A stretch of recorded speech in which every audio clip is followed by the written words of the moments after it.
उरील Martinez बताते हैं कि भूल भुलैया में चलते जाना इस बात का स्पष्ट संकेत है कि आप अपने लक्ष्य को पाने के लिए कर्मशील है। भूल भुलैया में आप अंतर्ज्ञान से अनंत ज्ञान से परिचित हो जाते हैं। यदि अपने सपनों और लक्ष्य को पाना है तो दृढ़ता आवश्यक है। जो कुछ आपको जीवन में रोमांचित और प्रेरित करता है उसके प्रति दृढ़ रहे। ऐसा करने पर आप वर्तमान को भी मजेदार क्षणों से भर लेंगे।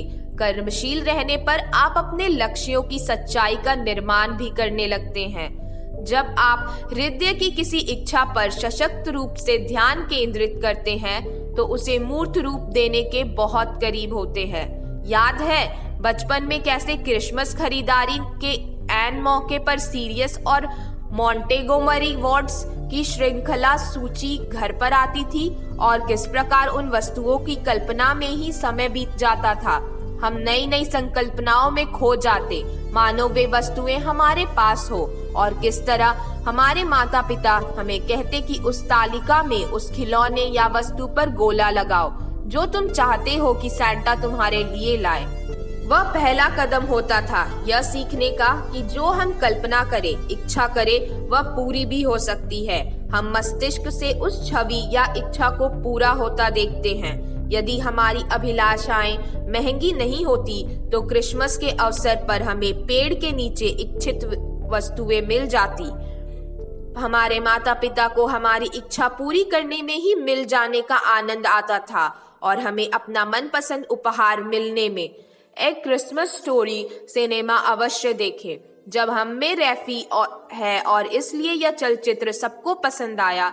आज भी मेरे पास रेड राइडर बीबी गन सुरक्षित है।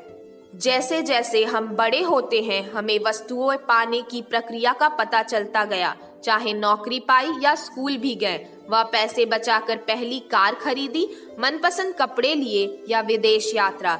यह सब इसलिए कर पाए क्योंकि मन मस्तिष्क की आंखों में हमने वे भी स्वप्न पूरे होते देखे थे। केवल दृढ़, सतर्क और तैयार रहने से हमारे ना जाने कितने कार्य जल्दी पूरे हो जाते हैं। जब मैं एक समय में अनेक काम करने को उत्तेजित हो जाती हूँ तो मैं स्व से पूछती हूँ कि हाथ में लिए गए कार्य को पहले कैसे पूरा करूँ। बहुत से जवाब मिलने लगते हैं। यदि मैं अंतर्ज्ञान से जवाब ढूंढूं तो उत्तर भी मिल जाता है और बहुत देर तक कामों की सूची देख देख कर चिंतित नहीं होना पड़ता।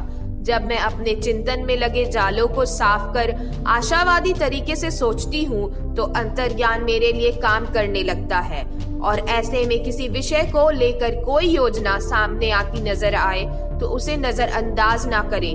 अंतर्ज्ञान की सुनते जाइए और जल्द ही आपको इच्छित अभिलाषा मूर्त रूप में दिखेगी।